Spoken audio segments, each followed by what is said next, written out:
Assalamualaikum warahmatullahi wabarakatuh. Kami dari kelompok 5 yang beranggotakan saya sendiri Laila Nurhamawati Fajrin, kemudian ada Neta Febrianti, dan selanjutnya ada Feni Fitriani. Kami akan membahas mengenai metode penghindaran pajak berganda dan bentuk usaha tetap.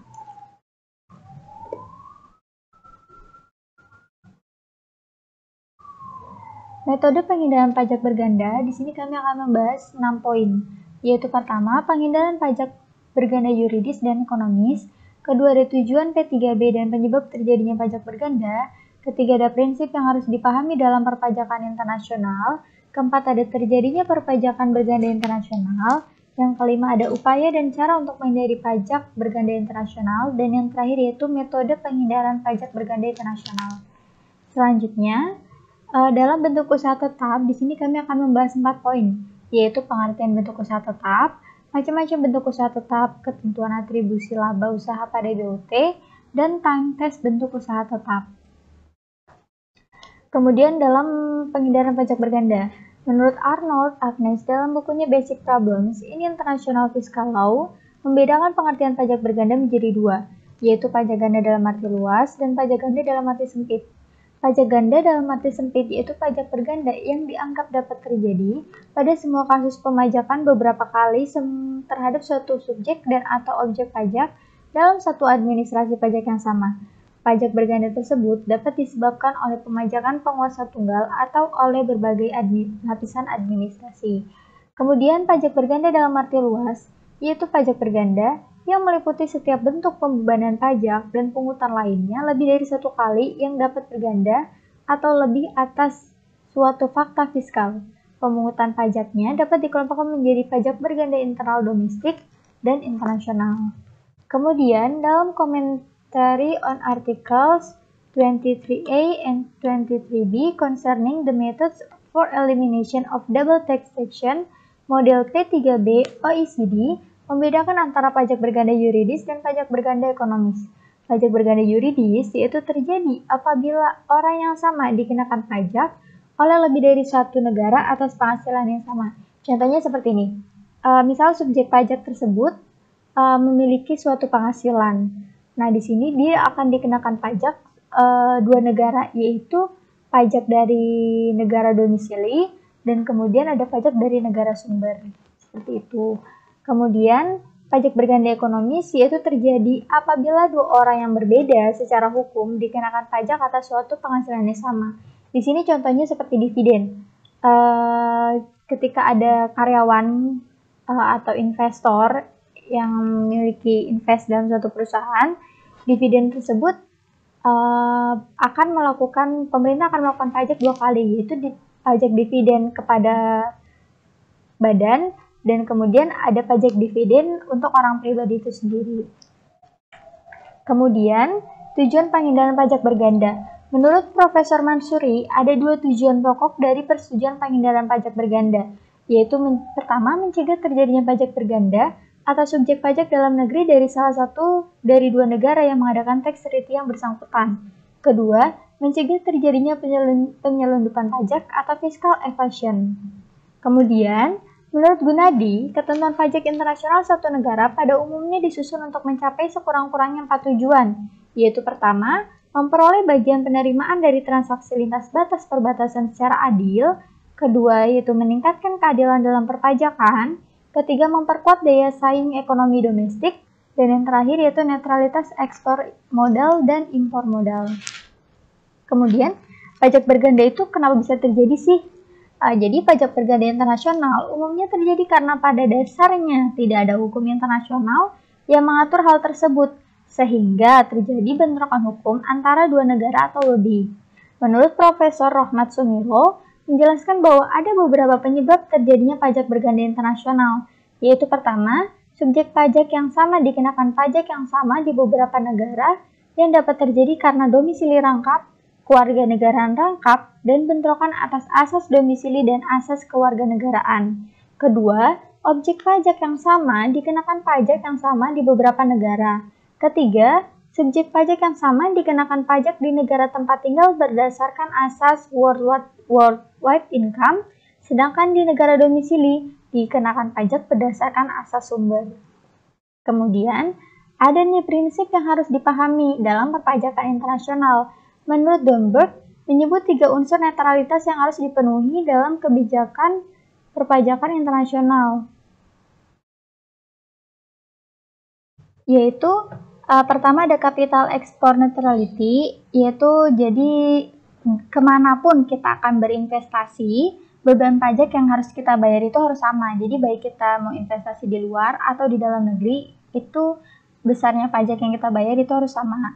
Kemudian ada capital import neutrality, yaitu dari manapun investor berasal. Jadi dalam suatu negara, ketika ada investor dari luar atau dari dalam yang akan berinvestasi dalam suatu negara itu harus membebankan pajak yang sama kepada investor itu. Jadi tidak membeda-bedakan investor luar atau investor dalam. Beban pajak yang harus dibayar investor itu harus sama. Kemudian ada national neutrality, yaitu setiap negara mempunyai pajak atas penghasilan yang sama. Jadi contohnya misalnya ada ada pajak luar negeri yang tidak dapat dikreditkan, itu bisa dijadikan sebagai pengurang pajak.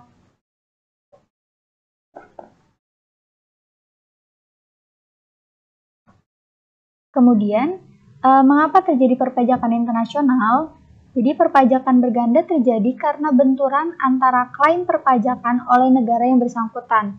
Selain itu, bentrokan klaim dapat diperparah bila terjadi dual residence, di mana ada dua negara yang sama-sama mengklaim seorang subjek pajak sebagai wajib pajak dalam negerinya yang menyebabkan ia terkena pemajakan global 2 kali.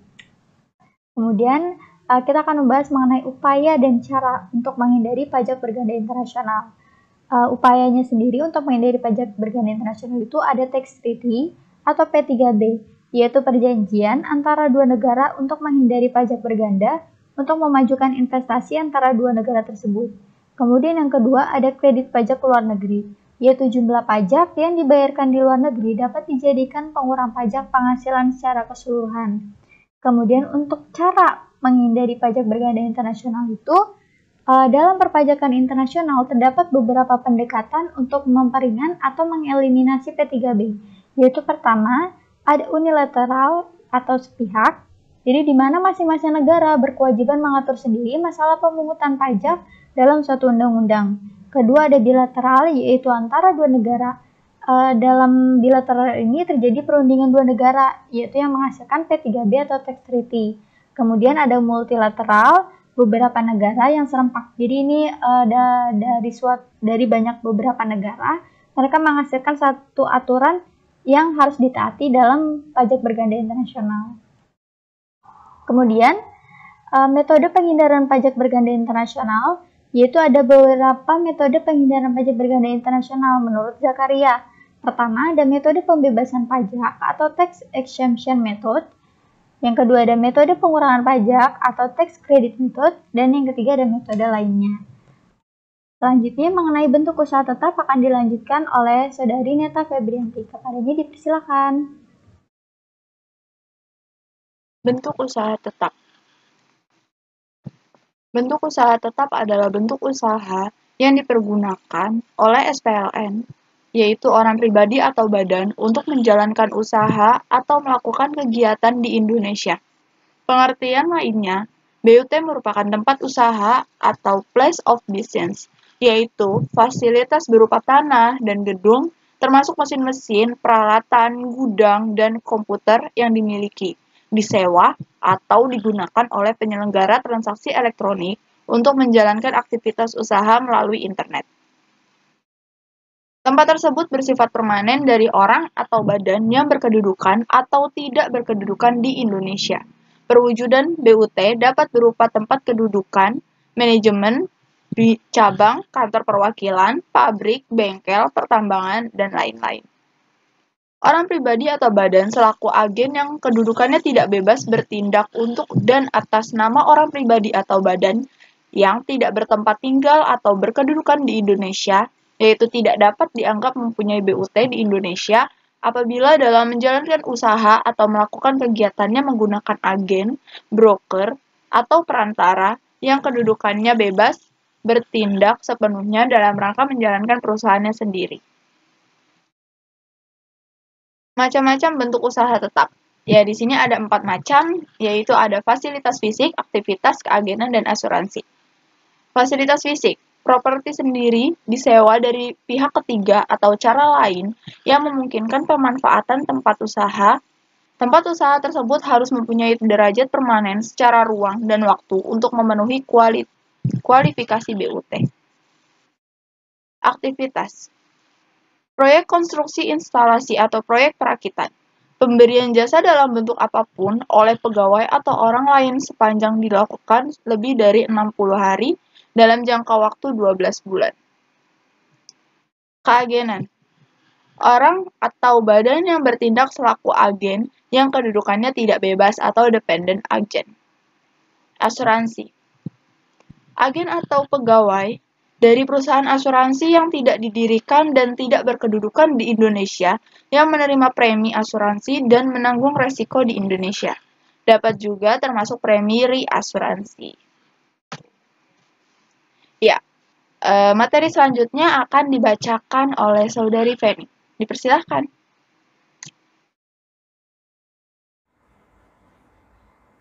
Ketentuan atribusi laba usaha pada bentuk usaha tetap atau BUT. Penghasilan yang menjadi objek pajak bagi bentuk usaha tetap menurut pasal 5 ayat 1 Undang-Undang PPH terdiri atas 3 jenis. Yang pertama, penghasilan dari usaha atau kegiatan bentuk usaha tetap tersebut dan dari harta yang dimiliki atau dikuasai.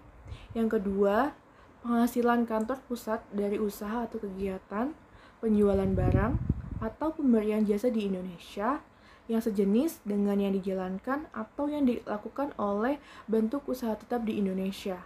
Dan yang ketiga, penghasilan sebagaimana tersebut dalam pasal 26 yang diterima atau diperoleh kantor pusat sepanjang terdapat hubungan efektif antara bentuk usaha tetap dengan harta atau kegiatan yang memberikan penghasilan dimaksud.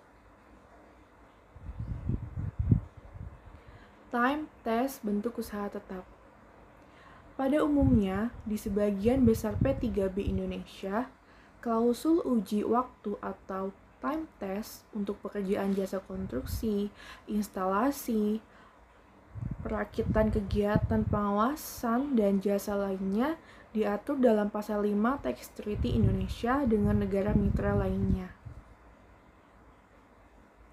Kesimpulan, perpajakan internasional merupakan alat untuk mengetahui perbedaan pajak dalam negeri, memajukan perdagangan antar negara, dan mendorong laju investasi di masing-masing negara. Pajak berganda internasional akan timbul karena suatu objek pajak dan subjek pajak yang sama dikenakan pajak lebih dari satu kali, sehingga menimbulkan beban yang berat bagi subjek pajak yang dikenakan pajak tersebut. Bentuk usaha tetap atau permanent establishment didefinisikan sebagai bentuk usaha yang dipergunakan oleh orang pribadi yang tidak bertempat tinggal di Indonesia.